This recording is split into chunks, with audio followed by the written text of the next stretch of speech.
Hi, everybody. Welcome to another episode of Dr. Cammy and Karen Go Keto, where we are transitioning from a standard American diet through a ketogenic diet to a carnivore diet that we're working on. We're finding that carnivore is best for our energy, our focus, our physical symptoms, our cravings for sugar, all of those things. It's a little harder to follow, but we're working on getting better at that. And we're here today to talk about kind of like the anatomy of a perfect storm, because Karen and I have both been off plan. I was off plan for 10 days and I'm back on plan now and feeling really good and strong. And Karen had a couple of slips during her toy show and then went out with her friend and had a little bit of chocolate mousse, which she has very nostalgic memories of eating that with this friend of hers, her old friend. But she did some great damage control during that whole process. So, yeah, what is your idea, Karen, about? I wrote some things down before we started recording about what creates a perfect storm. Because if we know what's going to create a perfect storm, we can try to be more aware of these things, and then we can have, like Karen said, like something in place, a coping mechanism. I don't know, what would you call it? A plan, an emergency plan that you can elicit? Yeah, I mean, I would say you could even call it a disaster plan like they do in the Weather Channel, right? Because they forecast perfect storms and they say, what's your disaster preparedness plan? Because it's good to have things at the ready. The interesting thing is with my chocolate mousse episode that was just yesterday, I don't really feel so being aware of A, I was out of my element, B, I was seeing a friend of mine I hadn't seen. It was more of a positive, not stress situation, right? It was more nostalgic and that sort of thing. And so I think that there's just an awareness level. I thought I had this not eating dessert like done under my belt, and I was not going to be eating desserts anymore. And it didn't slip by. I mean, we had a big conversation about it. So, between the server and, the friend I was eating with. So that right there is just to be aware of your schedule. And, like we've discussed so many times, if you don't have an eating plan in place, and I did have an eating plan in place in the sense that I checked the menu of this restaurant before we got there. And I knew that there were some limited things that I would be eating. And I haven't posted the video yet, but ordered for my main meal sardines. And I loved them. Really, they were good. They were tasty. And I got to tell you, maybe that was me patting myself on the back for eating the sardines. Maybe that was part of that.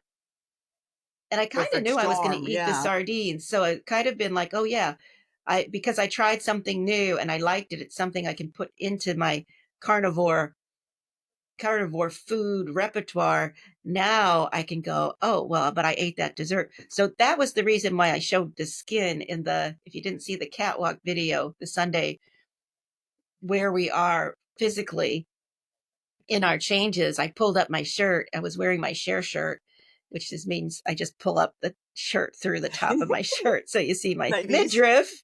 You get to see my midriff. Or maybe the 70s. Yeah. And I thought that would be a good way to keep me more accountable. So because I have been I wanted to get out of my pants and my black shirt so that people could see, now you can see I'm definitely weighing less and definitely recomposition of my body. But I think that in order to see, you're going to have to see more close-ups and more skin to see how it's restructuring. And so I'm going to look for some new outfits that I feel comfortable in and that, putting on internet or YouTube or social media, but that people can still get something out of it. Yeah. Cool. We're looking forward to more skin. So back to the eating the sardines. I wanted to ask you, like, after you ate the sardines and you were feeling so good about that, you're like, oh God, I did such a great job. And then the chocolate mousse story came along. Do you think there was a little feeling at all of like, oh well, I deserve to celebrate, or I deserve to eat something sweet, or an I deserve component to it? Because I'm always about trying to work on deserve. I always deserve this or I deserve that because I sit in the victim mentality or whatever. But do you think there was an idea of deserve around that? Uh, you know, It could be a reward. I mean, I think that there could be a reward for trying those sardines. You know, I mean, I've bought sardines so many times and just handed them off to Kevin. One time I ate one sardine and I actually tried to get my friend to eat the final sardine that was on my plate and she wouldn't take it. And so I said, well, you know, I'm not going to waste it. I'm going to eat it. So I finished all of the sardines and they were meaty. You can see the short. I'm going to post a short on it. But I think that that's definitely a part of it. I think that looking back, I did this good thing. You know, it's weird how you look at it because in my eyes, eating the dessert is a bad thing. It's not on my plan. It's not going to support my health goals, right? Those are not good things. It's not carnivore. It's not carnivore, but that sweetness is a driver, right? That sugar. And the thing is, chocolate mousse itself is I not get actually, it. I get it. chocolate mousse is not all that sweet. And this was not. I mean, it's a bitter chocolate. It's made with a bitter chocolate base.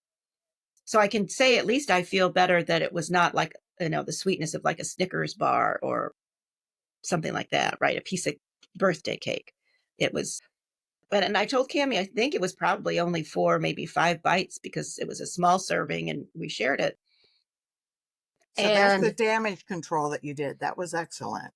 yeah, and I think one of the things that with you, especially with your binges, it's really important to go over it because that I think is the only way you learn. I mean, you can look at this as a failure, but the only way to get to a bigger success is to actually acknowledge the failure because if you don't look at it that way, right? If you just look at it as I'm a bad person and this is an evil part of my personality, or you know my way of being and I'm never going to be able to get through my goals, then you're not going to succeed to the next level of now I'm living into no desserts. And that's not to say, you know, I'm living into no desserts right now. Most people in the carnivore sphere, even you know, even the influencers that we see all the time on YouTube, you know, every now and then we'll have birthday cake or a wedding, you know, slice of wedding cake. And sometimes, you know, is that appealing or is it just fitting in? Because honestly, it was not a fitting in aspect because the server said, should I just bring your check? And my friend and I are like, well, what were those dessert specials you mentioned at the beginning of the meal? She hadn't even told us. And, you know, we knew that they didn't have a menu for it. She was just going to tell us what they were. She was getting busy. We could have made her life easier and just not asked her. We could have made our little lunch shorter by not ordering it, right? You could have And saved yet money.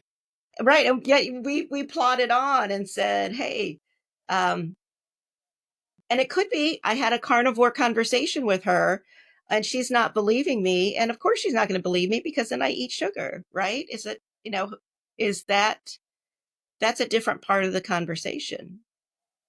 Yeah, that runs into authenticity and being true to your word and those parts of it. And that can be a slippery slope for me, you know.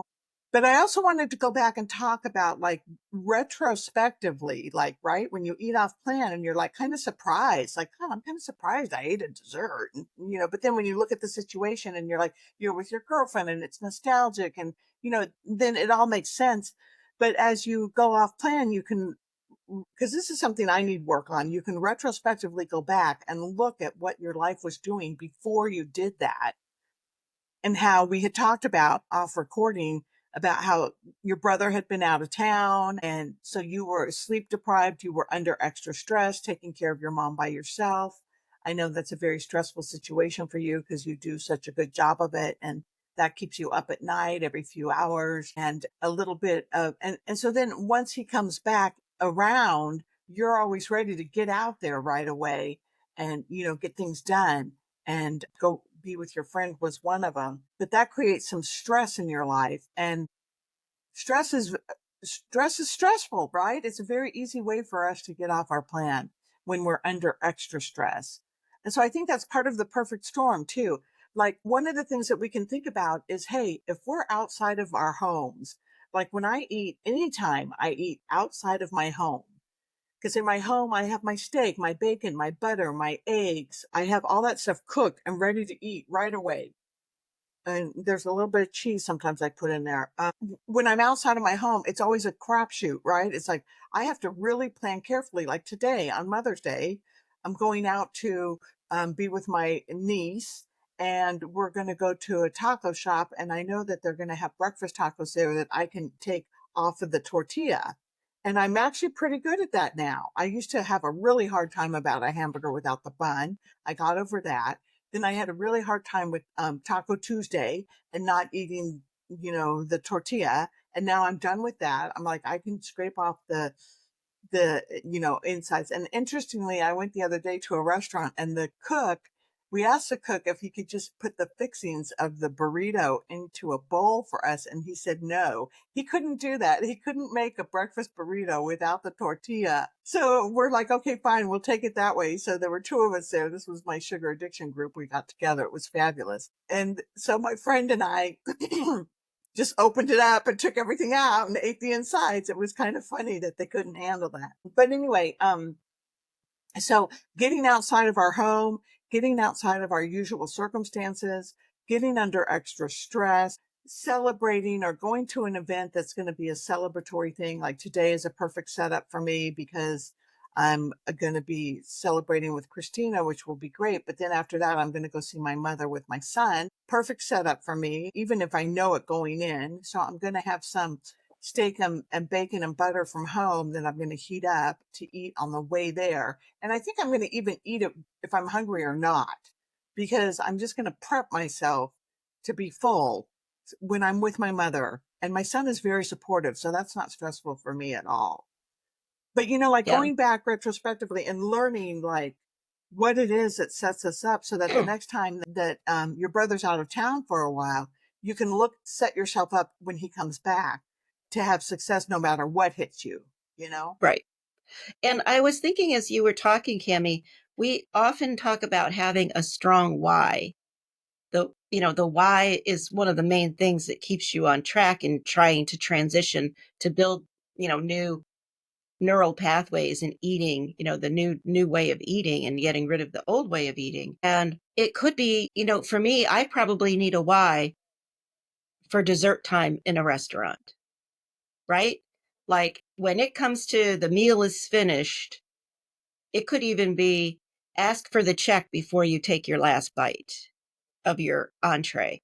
And that way there's no conversation about dessert, because it's the same thing with the bread basket or the tortilla chips, right? When you go to a restaurant, if they drop that off, that's so much harder than if you tell them don't drop it off. Or the other thing what do you think about this idea? Like I do this sometimes when I know I'm not going to order dessert. I have them bring me the dessert menu and I look at it and I kind of go, oh, I kind of get enjoyment out of imagining like what the first four bites would be, right? Because the first four bites are what I enjoy. And then the rest is just kind of going through the motion and starting to beat myself up and feel like a loser and all of this stuff. And then I'll just eat till I'm in pain because I'll punish myself. But I've done this before and I've read that. I'm looking at it and I go, gosh, look at that, look at that. And then I go, I just feel so good because I'm going to say no to this person. I'm going to say, no, thank you. That's not what I'm up to. And it almost like reinforces your carnivore diet to be like, oh, look at that. I looked at all this stuff. I don't salivate anymore. I don't have physical reactions to it anymore. And so I can just go, here you are. No, thank you. And Give me the check.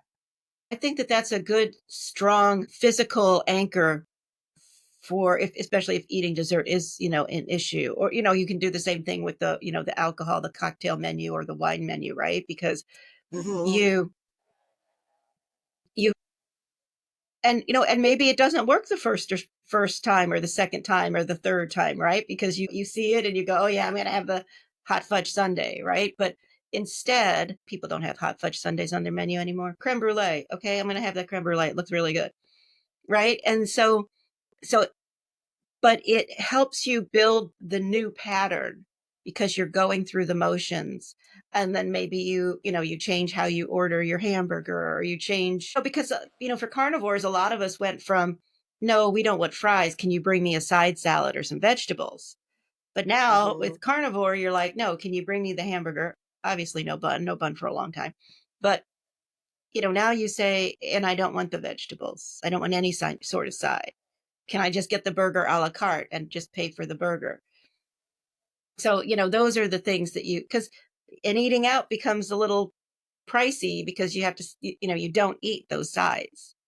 So then now you're creating new pathways like, okay, well, I guess I should start eating something or somewhere else because this is expensive for something that is not, you're paying for half of a meal that you're not eating. Yeah, yeah. Well, and on the carnivore diet, that's just sometimes the way it has to go. But you're creating those new neural pathways, like I imagine, like almost like a spaghetti noodle or something. I guess that's not a good example because it's full of carbs. But like creating a new pathway in your brain, and like it's going down, kind of like a roller coaster. Like, oh, I'm going down this new pathway and I'm creating that. But maybe in our next video, we could talk about our why, because you do need a strong why. And I think your why is something that has to always be evaluated and almost could be like fluid, like changing a little bit. Like I have these different parts of my why. And when I'm in this situation, I really bring out this part to protect Right. me. And then in another situation, I bring out this part of my why to really protect me. So maybe we can roll that out in our next video. What do you think? All right, everybody. Thanks for watching. Stay with us, subscribe, comment, and we'll see you in the next one. All right. Take care, everybody.